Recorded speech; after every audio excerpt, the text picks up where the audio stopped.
Ça a toujours été présent dans ma vie, même jeune. Là, j'ai commencé avec la peinture à l'huile. Après ça, je suis tombée en amour avec l'aquarelle. Après ça, l'aquarelle, après ça, l'acrylique. Mais ça a toujours fait partie de ma vie.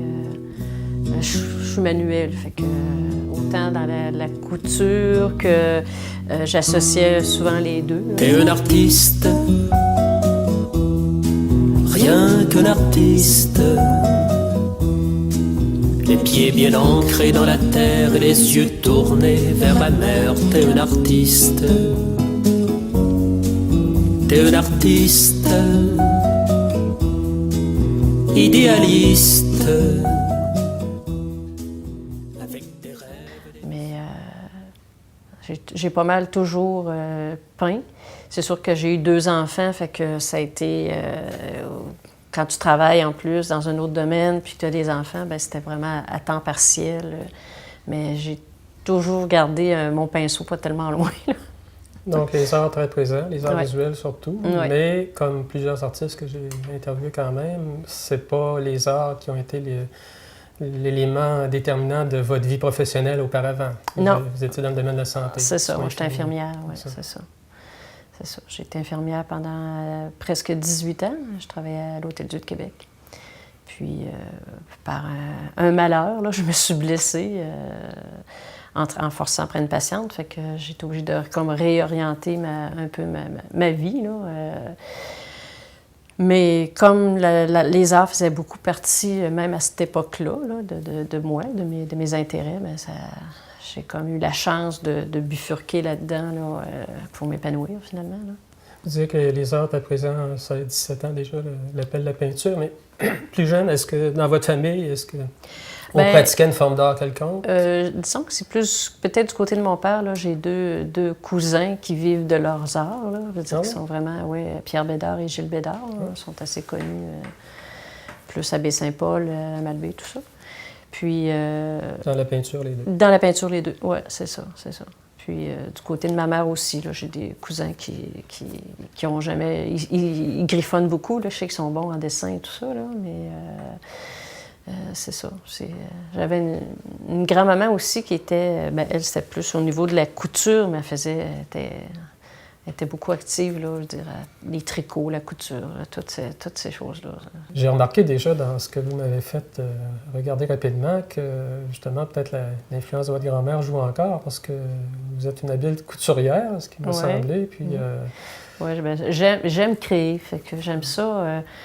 J'aime apporter, comme cet été, j'ai fait des tabliers. J'ai cousu mes tabliers, puis en mettant une touche un peu humoristique et artistique là-dedans, j'ai peint des visages là, un peu drôles. Là. Puis ben, je pense que ça a été bien apprécié. C'est ça, je touche un peu à tout, mais j'ai vraiment un besoin, quand ça fait une couple de jours que j'ai rien fait, là, on dirait qu'il faut vraiment là, que j'improvise là-dedans, là, puis que je m'amuse à créer des choses. Là. Quand je peignais à l'huile, c'était vraiment très figuratif, très précis. L'aquarelle, le bonheur de l'aquarelle, c'est quand tu travailles surtout sur quand tu travailles ton aquarelle mouillée, bien, ça t'amène un peu à avoir plus de flou, à avoir plus de... Fait que tu peux te permettre plus de laisser lousse, là. ce que moi, j'aime beaucoup, là. Puis l'aquarelle, c'est ça, c'est que ça... Il y a tellement de possibilités à l'aquarelle, premièrement sur les feuilles que tu utilises ou même tu peux peindre à l'aquarelle sur une toile à l'huile, sur l'aquarelle. Ça va donner complètement un autre... ça t'amène ailleurs. Là, fait qu'avec l'aquarelle, tu peux vraiment faire des recherches, mélanger plein d'autres médiums avec, pour avoir des textures, pour avoir des transparences. C'est vraiment un beau médium. Et pourtant, souvent, dans la compréhension populaire, les gens peuvent penser que l'aquarelle est un médium plus limité. Et que les sujets, c'est presque toujours des paysages. C'est sûr qu'il y a quelqu'un qui veut travailler son aquarelle, comme on appelle à sec. Là. Il veut arriver à des détails aussi et même plus précis que n'importe quel autre à l'huile ou à l'acrylique. Là. Mais c'est un médium qui te permet d'essayer plein de choses. Tu peux Puis quand tu travailles mouillé, la manière que ton pigment va réagir sur le type de papier que tu vas utiliser, ça réagit jamais de la même manière. Donc, dans le fond, vous avez l'impression de travailler à ce moment-là avec une matière vivante. Oui, oui. Elle fait une partie du travail pour vous. Oui, c'est ça. Puis des fois, c'est pas heureux, puis des fois, c'est heureux. Mais ça fait partie de On perd le contrôle jusqu'à un certain point. Oui, c'est déstabilisant, mais ça peut... on peut même le perdre complètement. Intéressant. Mais non, c'est ça. C'est ce qui est difficile, d'ailleurs, à maîtriser l'aquarelle dans ce sens-là. C'est que ça peut tellement prendre n'importe quel bord. Avant de maîtriser complètement ton médium, là, c'est beaucoup plus long et beaucoup plus difficile parce que ça ne pardonne pas. Hein, quand tu te trompes, il n'y a pas beaucoup de marge de... Et vous disiez donc que vous avez commencé d'abord par l'huile. Oui, l'aquarelle est finie par l'aquarelle. Oui, c'est ça. Je suis tombée... je demeurais à l'île d'Orléans, puis j'ai connu Nathalie Leclerc, la fille à Félix Leclerc. Quand ils ont ouvert l'espace Félix Leclerc, ils ont parti un petit groupe, je pense qu'on était 4-5. Une madame qui voulait donner des cours d'aquarelle. Moi, ça m'a toujours intéressé, l'aquarelle, tu sais. Puis, c'est sûr, c'était merveilleux, là, parce que l'espace Félix Leclerc venait d'ouvrir. Il y avait la senteur du bois, tu sais, l'atmosphère qu'il y avait là-dedans, c'était incroyable. Puis, on était 4-5, puis c'est là que j'ai fait mes premiers débuts à l'aquarelle. Puis, ça a continué, là. Ça fait quoi? Ça doit faire 10-12 ans, là, que l'aquarelle fait partie de mon quotidien, finalement. Là. Mais vous alternez encore avec d'autres médiums? Oui, mais l'huile, j'y touche plus. J'ai pas repeint à l'huile. C'est sûr que l'acrylique, pour la facilité, l'odeur et le temps de séchage et tout, là, c'est un médium qui est plus accessible, là, facilement. Puis le fait aussi que je donne des cours de peinture aux enfants, aux jeunes enfants, à l'acrylique. Fait que ça m'amène beaucoup à travailler avec ce médium-là, c'est sûr. Avant de passer davantage à cet aspect-là, de votre enseignement aux enfants, mais terminer peut-être plus avec le côté technique. Oui. Vous nous faites bien ressortir les différences entre ces deux approches-là. Est-ce que ça vous influence jusqu'au niveau de l'inspiration? Est-ce qu'il y a des choses que vous faites plus en grand format ou en plus petit format avec un médium plutôt que l'autre? Est-ce qu'il y a des sujets que vous réservez plus à un médium? Je vous dirais que moi, ce qui m'attire le plus, j'aime beaucoup faire des fleurs ou des natures mortes. Paysage, moins. Je sais pas... j'ai tellement l'impression qu'il y en a beaucoup de personnes qui font du paysage. Mais c'est un peu aussi... je sais que ça plaît à beaucoup de personnes aussi, fait que ça devient un peu contradictoire des fois. Là. C'est sûr que si tu penses tout le temps à ton art dans le sens que tu veux vendre, il faut que tu fasses un peu ce que les gens la demandent, là, tu sais. Mais moi, si je veux vraiment m'amuser et m'éclater, là, ça va être plus des choses florales, un peu comme le tableau canarien, où je m'amuse vraiment. Quand je veux vraiment m'éclater, c'est là-dedans. Là. Vous avez des responsabilités aussi en parallèle que vous avez assumées, que vous assumez encore. On disait 2 lieux en particulier qui sont là, en lien direct avec notre territoire. La Maison Vézina et le Centre d'art de l'île d'Orléans. Oui. On commence par la Maison Vézina, peut-être? Ben oui, bien sûr. Ça fait plusieurs années que vous êtes associé à ce lieu-là. La Maison Vézina, ça doit faire 6-7 ans. Là. C'est ça. J'ai commencé tout simplement à aller... il y avait les jeudis en art qu'on appelle. Là. On va peindre, groupe d'artistes, on va peindre dans la Maison Vézina le jeudi, comme ça, là, tout bonnement. C'est pas des cours, c'est pas... Je veux dire, chaque artiste amène son bagage, on s'installe, puis on peint sur place. Ça m'a amené à connaître des gens là-bas, puis j'ai commencé à donner des cours, de peinture aux enfants. Moi, j'aime beaucoup les enfants, fait que j'aime ça travailler avec eux là. C'est vraiment spontané, et c'est un autre, c'est complètement un autre aspect là, de ce que je peux leur apporter finalement là. Mais c'est ça, c'est des tout petits, fait que c'est à partir de 6 ans à 11 ans. Mais je dirais que le gros là, c'est 6, 8, 6 à 8 ans, là, souvent. Là. Fait que c'est tout un monde. Là, Il me semble que la première vue, là, pour un néophyte, au niveau de la pratique de cet art-là, il me semble que la marche est pas mal haute pour des jeunes enfants. Quand vous dites que vous les faites travailler à l'acrylique, oui, c'est ça. C'est pas du dessin. Là. Non, forcément, il y a des notions de dessin sur des petits tableaux.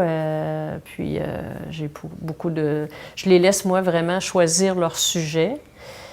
Des fois, ça me complique drôlement la vie parce que je tombe surtout cette session-ci, là, j'ai 13 enfants. Là. Fait que d'un enfant à l'autre, le sujet change, c'est complètement... mais ça fait partie... je trouve que c'est plus facile pour eux autres quand ils aiment le sujet que leur imposer un sujet qui devient à cet âge-là. Quand ils aiment, quand ils n'aiment pas, tu fais plus faire ce que tu veux aux enfants. Hein? Puis est-ce qu'en acrylique, est-ce que les enfants ont tendance à s'exprimer comme ils s'expriment par le dessin habituel quand ils utilisent des crayons de couleur, ou est-ce que ça les amène ailleurs?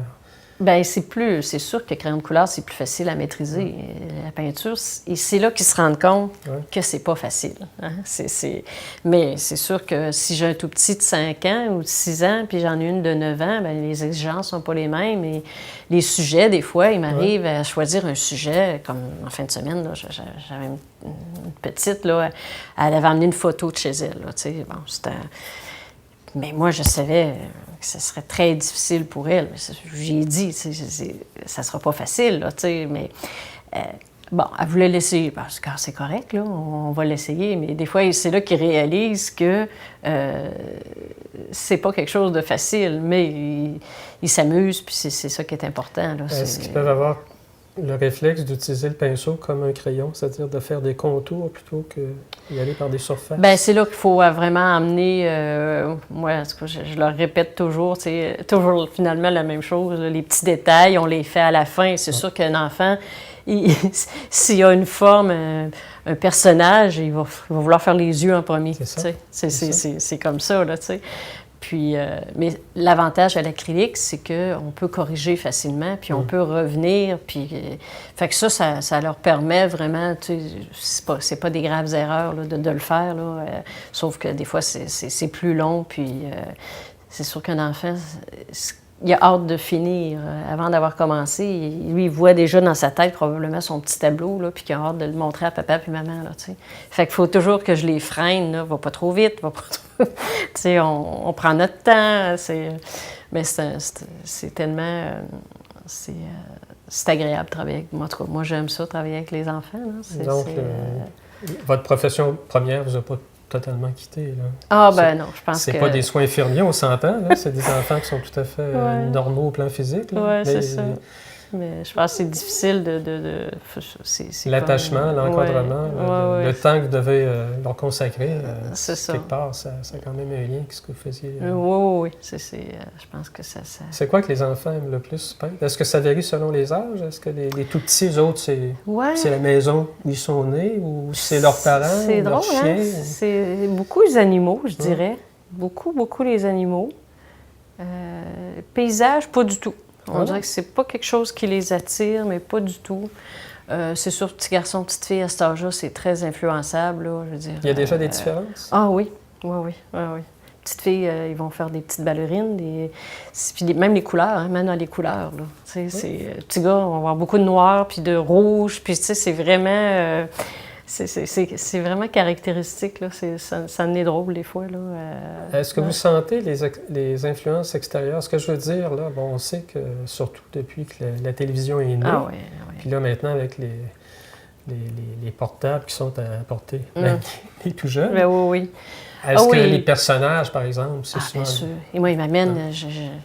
J'ai des enfants qui m'amènent à chaque semaine une photocopie de ce qu'ils ont pris à la maison. Là. Puis c'est des personnages que je connais pas du tout. C'est des personnages de bande dessinée ou peu importe, là, je sais pas, là, mais c'est des choses que... Puis ils connaissent tout, hein, je veux dire, ça c'est un tel, ça c'est un tel. Donc ils vous emmènent dans leur monde, en fait. Ben oui. Puis là, des fois, s'ils m'amènent un dessin en noir et blanc, bon, ben non, Lise, ça, j'ai vu, son chapeau est rouge, là, il est pas... Tu sais, les autres, les couleurs ne fonctionnent pas ensemble, et ça n'a pas vraiment d'importance pour eux autres, sauf qu'ils ont très bien l'image, comme le Mario Bros, tu sais. En fin de semaine, j'avais un petit garçon qui m'a amené, il voulait faire un Mario Bros, mais lui, il avait des ailes, puis il était dans le ciel, tu sais. Fait que faut que je me mette comme à leur niveau, puis des fois, c'est... c'est comme pas évident. Donc, un des défis, j'imagine, c'est de les amener à délaisser un peu la reproduction servile, si on peut dire, puis d'y aller avec leur propre inspiration. Ça doit pas être évident. Non, c'est pas évident. Parce que cette personnalité, on la trouve beaucoup plus tard. Ah, ouais. Malgré que je vous dirais que même jeune, là, je vois... J'ai en tête une des petites, là. La dernière fois, elle avait peint, c'est ma plus jeune, fait que, je veux dire, j'ai pas les mêmes exigences, c'est sûr, avec une petite puce de 6 ans qu'une de 9-10 ans. Là. Elle, le visage, pour elle, elle voulait le faire de telle couleur. Puis là, j'avais beau lui dire, ben, tu sais, on va changer telle chose, parce que là, ton fond, la même couleur, on perd ton visage. Non, moi, je le fais comme ça. Puis c'est comme ça que je veux le faire. Ah, OK, bon. Là, tu essaies d'emmener des arguments que toi, comme adulte, t'as assez, en même temps, je me dis, de leur emmener une base, là, des principes, là, ben, tu sais... mais s'ils veulent pas, je veux dire, tu peux pas, à cet âge-là, insister. Moi, je me dis, l'important, c'est qu'ils soient bien au cours, qu'ils aiment ça, puis qu'ils aient le goût de revenir, puis qu'en même temps, ils apprennent petit peu par petit peu, puis c'est des... À cet âge-là, c'est des éponges, hein, je veux dire, c'est vraiment... Ça apprend vite, là. Dans le fond, il ne faut pas trop leur imposer le rationnel au départ. Non, bien... Juste les laisser s'épanouir, leur émotion, leur créativité. C'est ça, parce que si tu leur imposes des choses, je pense que le plaisir ne sera plus là. C'est pour ça que je me dis, ça serait plus simple pour moi de leur faire tout le monde le même sujet. Ça serait beaucoup plus simple pour moi. Mais ça peut pas convenir à chaque enfant. Là, on n'est plus dans cette époque-là.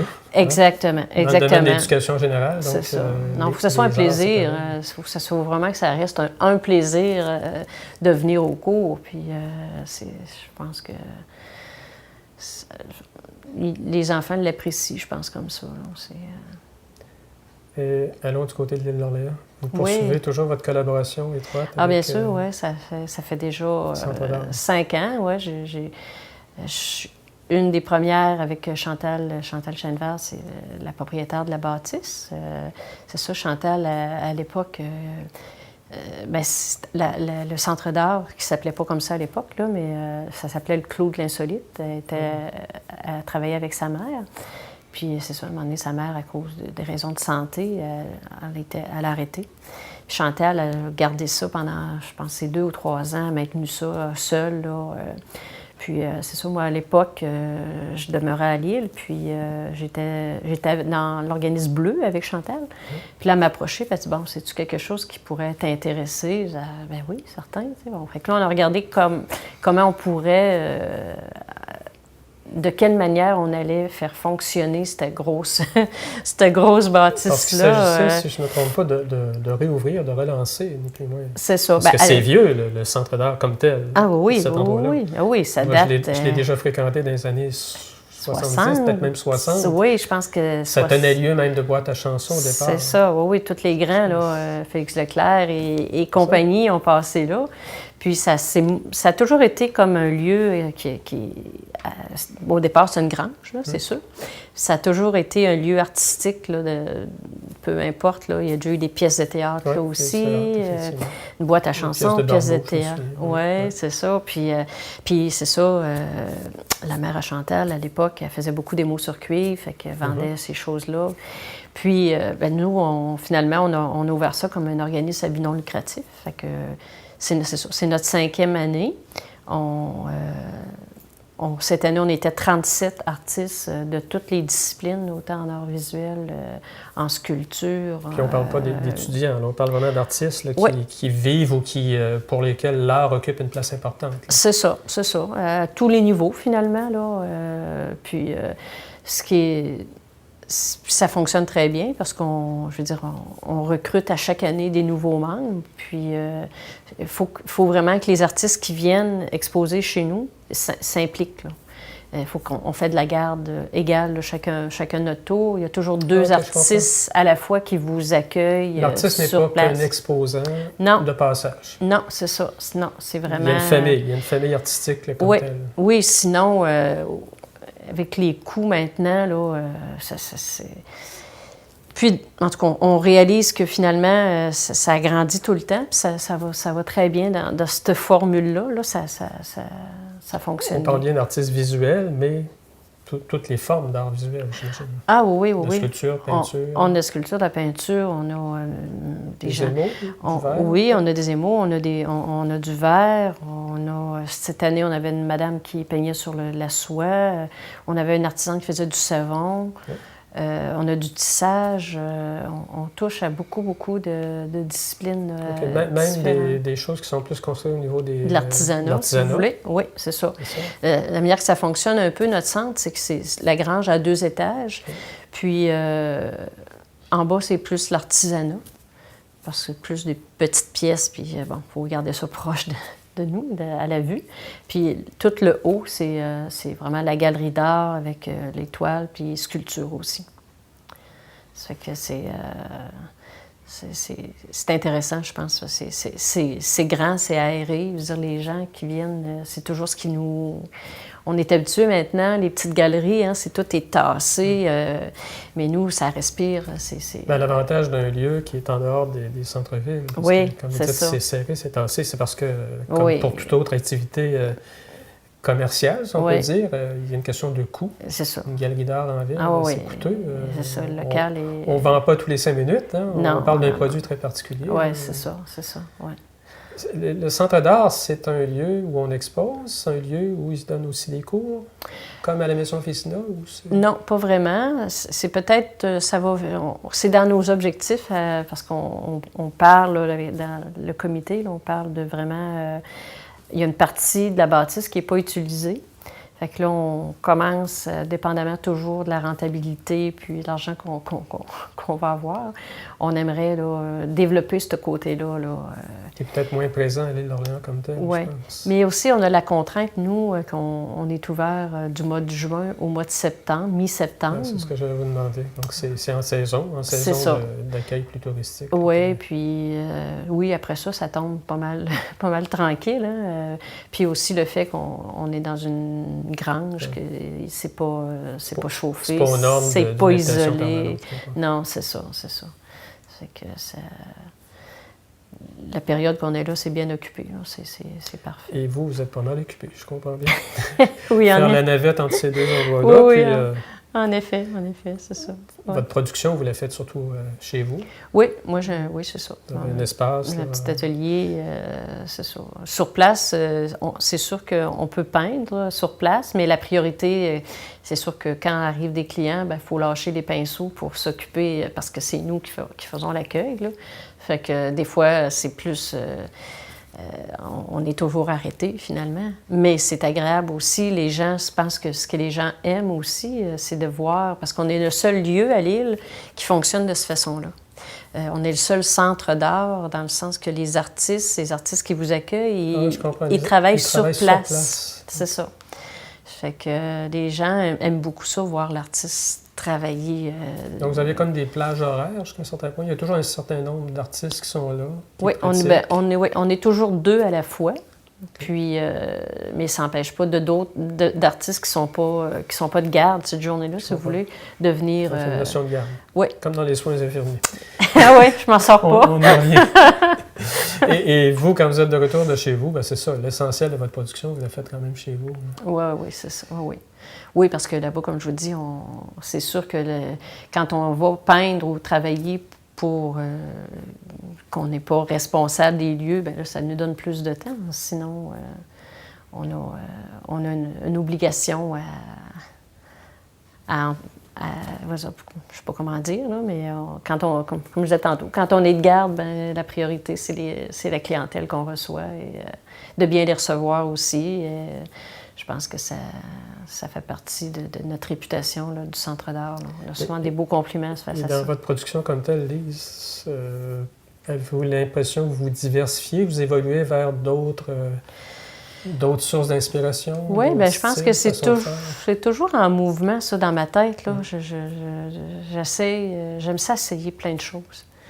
Des fois, j'ai l'impression que je m'éparpille, mais non, ça comble des besoins un peu dans toutes les sphères, finalement. Je pose la question parce que tout à l'heure, en parcourant un peu là, l'espace là, oui. où vous travaillez davantage, j'ai vu se côtoyer pratiquement un grand format, un tableau presque abstrait, on peut le dire. Oui.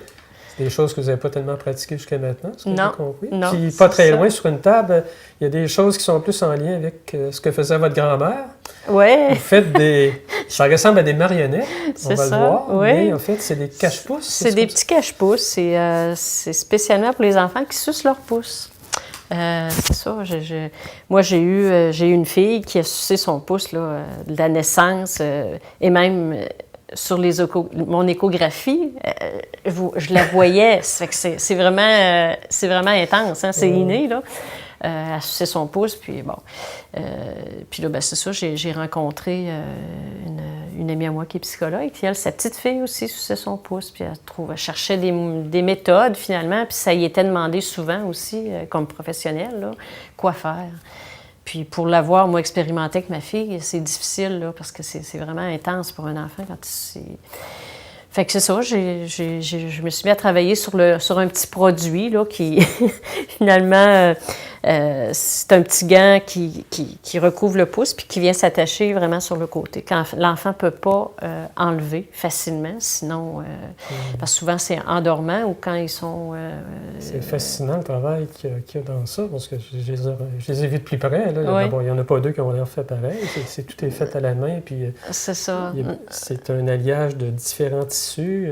Oui, avec... des expressions. C'est vraiment des figurines. C'est ça, c'est brodé, les yeux, la bouche, je veux dire, les cheveux aussi. Là-dedans aussi, là, je m'amuse aussi Donc, à faire d'autres... quelque part, vous êtes incapable de vous dissocier de... Et non, c'est... De l'approche empathique vers les autres, que ce soit des jeunes ou des personnes plus âgées. Non, c'est ça, je pense que ça fait partie de moi. Là, votre profession première, vous... Oui, c'est ça. Non, je pense pas. Exposez-vous à l'occasion ailleurs, au Moulin peut-être, j'imagine? Au Centre d'art de l'île d'Orléans peut-être? Oui, j'ai déjà fait une exposition solo au Centre d'art. J'ai fait beaucoup de symposiums à droite puis à gauche. Maintenant, j'en fais moins. Mais voyez-vous, au mois de décembre, là, il y a une petite boutique de Noël. Là, ça fait 2-3 ans que je participe à ça. Je participe à des petites activités comme ça. Puis aussi, dans un autre aspect, je suis bénévole aussi pour la Fondation québécoise du cancer. Puis on va être au Salon des artisans l'année passée aussi. Fait que l'année passée, j'avais fabriqué des boules de Noël que je vendais sur place, puis qu'une partie de mes gains allait à la Fondation. Fait que j'essaie un peu de diversifier mes choses comme ça. En même temps, ça m'occupe. Je suis heureuse là-dedans. Bien, bravo, Lise. Merci. Vous avez fait faire un beau tour de votre univers. Oui, oui. Vous n'avez pas délaissé complètement votre premier métier, si je peux dire? Non. C'était par la force des choses. On dirait que j'ai encore un pied, un pied là-dedans, mais ça fait partie probablement de... Ben, c'est bien. C'est une partie importante de votre vie. De ne pas renier ce qu'on a fait. Puis non, c'est sûr. D'en tenir compte dans le présent et dans le futur. C'est sûr. Ben, je vous souhaite tout le bonheur, Lise, puis de poursuivre ce travail-là, d'explorer de nouvelles zones d'inspiration, d'exposer à l'occasion pour nous faire profiter de vos réalisations. Ben, c'est bien gentil. Tu mets de l'orange et du vert là où il n'y avait que du noir, des notes blanches sur des verres qui sommeillaient dans un tiroir, et tu recrées des univers.